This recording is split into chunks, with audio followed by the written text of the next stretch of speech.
ये आयास और प्रयास से भक्ति नहीं प्राप्त। भक्ति में भगवान की कृपा से मिलती है।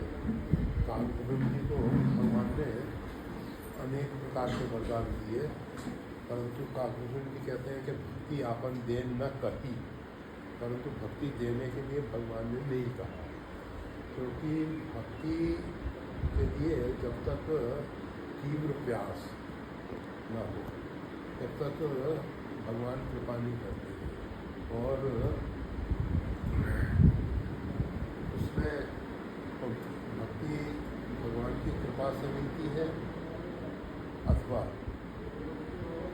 जही पर कृपा न कन्ही पुरारी तो न पाऊंगी भक्ति हमारी।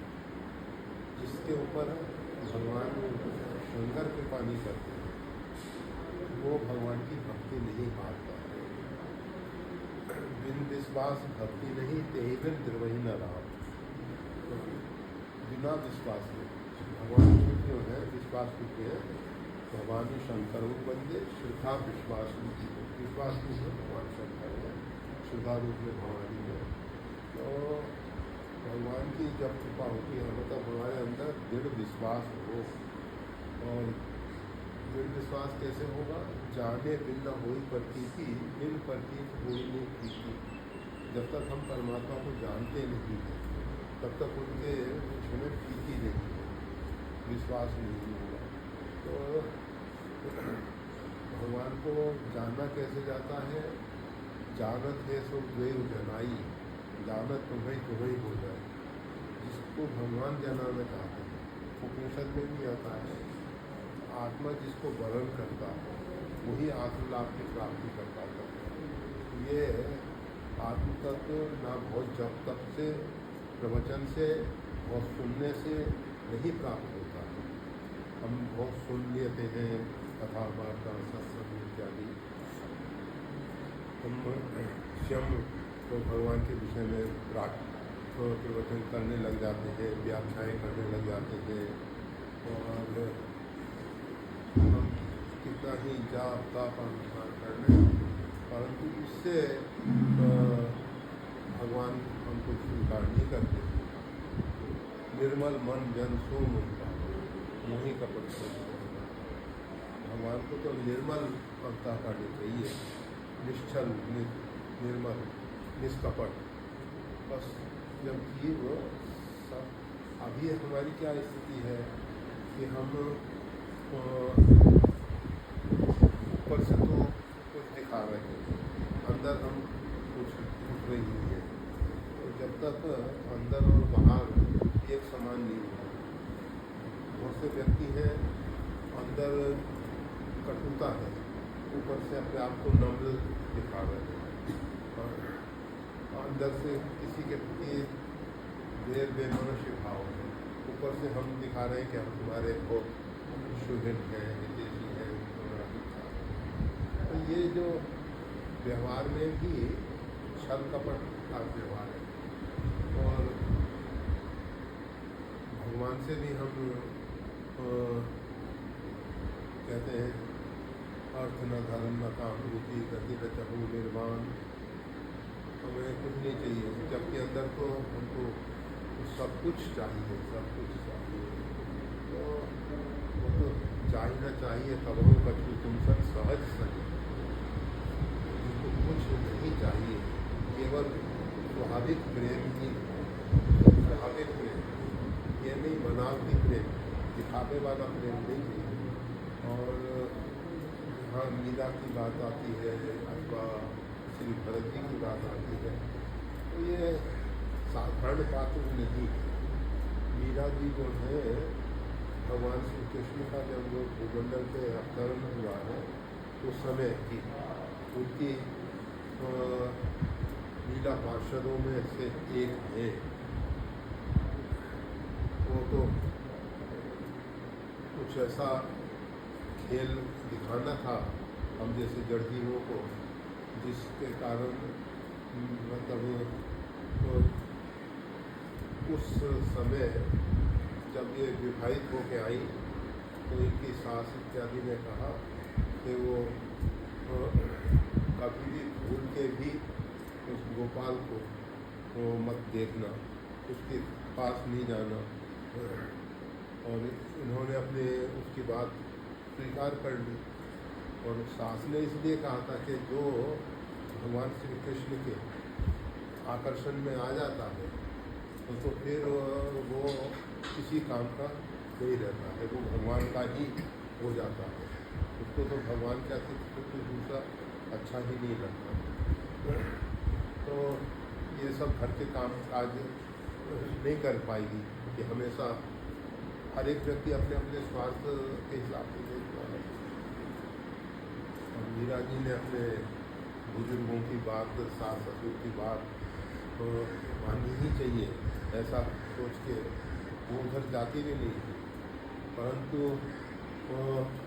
एक दिन ऐसी घटना घटित हुई कि भगवान श्री कृष्ण अपने सखाओं के साथ जा रहे थे और ये किसी कार्यवश जा रही थी। तो दृष्टि इनकी उनको पड़ी और भगवान ने कृपा करके देखा।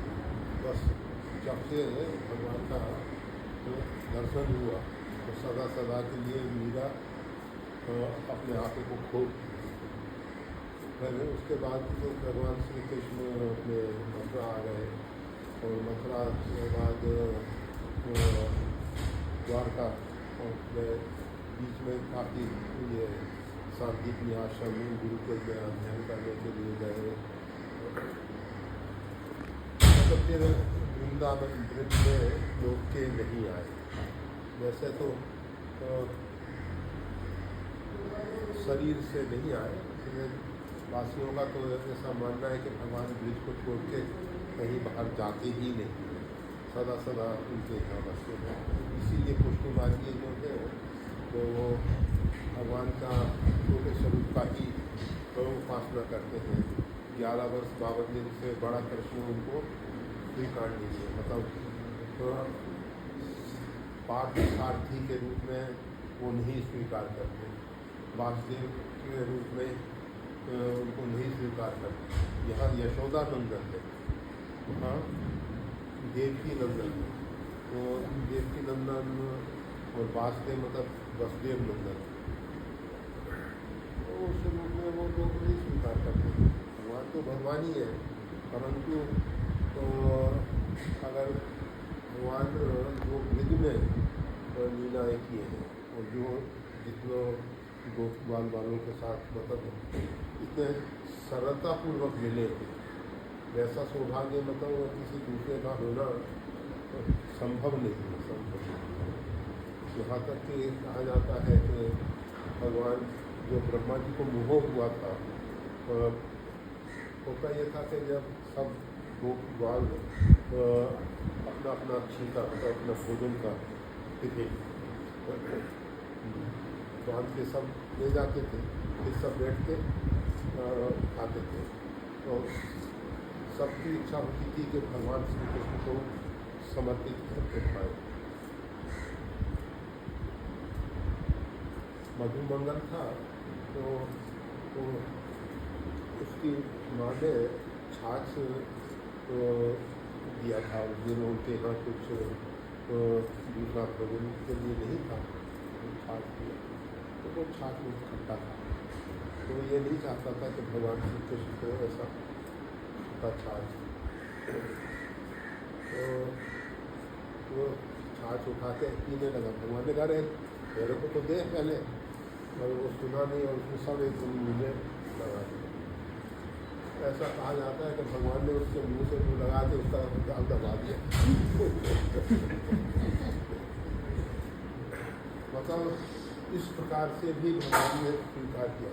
तभी ब्रह्मा जी को लगा कि ये कैसा ब्रह्म है कि मतलब साधारण भोग बाल बालों का उचिष्ट और उचिष्ट भी इस प्रकार का मतलब मुँह में से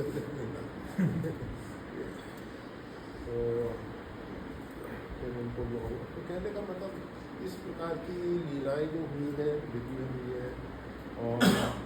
और ब्रज में जो भगवान आत्मीयता के साथ जिस प्रकार से भगवान श्री राम चित्रकूट में कोल भी आदिवासियों के साथ आत्मीयता के भाव से मिले हैं, वैसा भाव तो अयोध्या वासियों को लाभ नहीं मिला। तो लाभ इसीलिए रामायण में एक श्लोकी रामायण में आदो राम तपो वनाधिगम, वहाँ से ही रामायण शुरू होती है। आदो कौशल्या गर्भ जन्म से नहीं है। कहने का मतलब ये है कि वो जो प्रेम और भक्ति है वो चाहे मीरा हो, भरत जी तो साक्षात विश्व भरण पोषण कर जोई, आकर नाम भरत सोई। जो विश्व का भरण पोषण करने वाले साक्षात भगवान विष्णु है, वही भरत जी के रूप में आते हैं और भगवान का ही स्वरूप है। भगवान श्री राम और भगवान विष्णु में कोई अंतर ही नहीं है। सहसा बरकस नहीं डर डाली और भरत जी और राम जी को देख के कोई एकदम पहचान भी नहीं पाता है कि कौन है। कहने का मतलब ये है कि वो तो भगवान का ही स्वरूप है। भगवान उनके माध्यम से सबको ये भक्ति का रहस्य, भक्ति का रहस्य में सबसे महत्वपूर्ण बात तो है वो ये है कि अपने प्रियतम को, अपने आराध्य को किस प्रकार से प्रसन्न कर सकते। भरत जी अयोध्या वासियों से कह के गए थे कि मतलब खास उनकी पत्नी है मांडवी, जब राज परिवार की महिलाओं ने कहा कि हम भी साथ चले मांडवी शुद्ध कीर्ति इत्यादि, तो भरत जी ने कहा कि तो राम जी को लेके अयोध्या आएंगे, तुमको हमारे ऊपर विश्वास नहीं है क्या? अब वो निरुत्तर हो कहा कि राज परिवार की ज़्यादा जिम्मेदारी के बाद बाहर के सब लोग तो जा ही रहे हैं और ऐसी स्थिति में वो आप सब को अयोध्या की व्यवस्थाओं को देखना है, क्योंकि जो बाल वृद्ध हैं वो नहीं जा पा रहे हैं और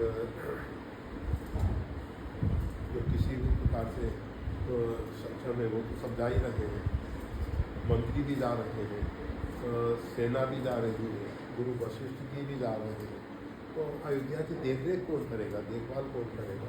इसलिए राज परिवार की ज़्यादा जिम्मेदारी है। तो भरत जी ने अनेक प्रकार से उनको समझाया है और जब गाँव जाने के उपरांत मतलब भगवान श्री राम ने भी स्वीकार कर लिया कि भरत जी जो कहेंगे वो मैं करने को तैयार हूँ। गुरु वशिष्ठ जी ने कहा कि भरत जी जो कहें वही तो आप स्वीकार करेंगे। माँ कौशल्या ने भी यही बात कही है। महाराज जनक ने भी कि भरत के ऊपर विचार किया जाए, मतलब सभी लोगों का एक मत। और भरत जी ऐसी स्थिति में भी ये नहीं कहे कि आप अयोध्या लौटिए।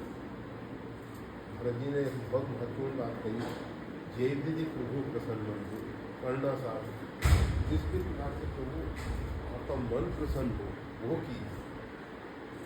आप मतलब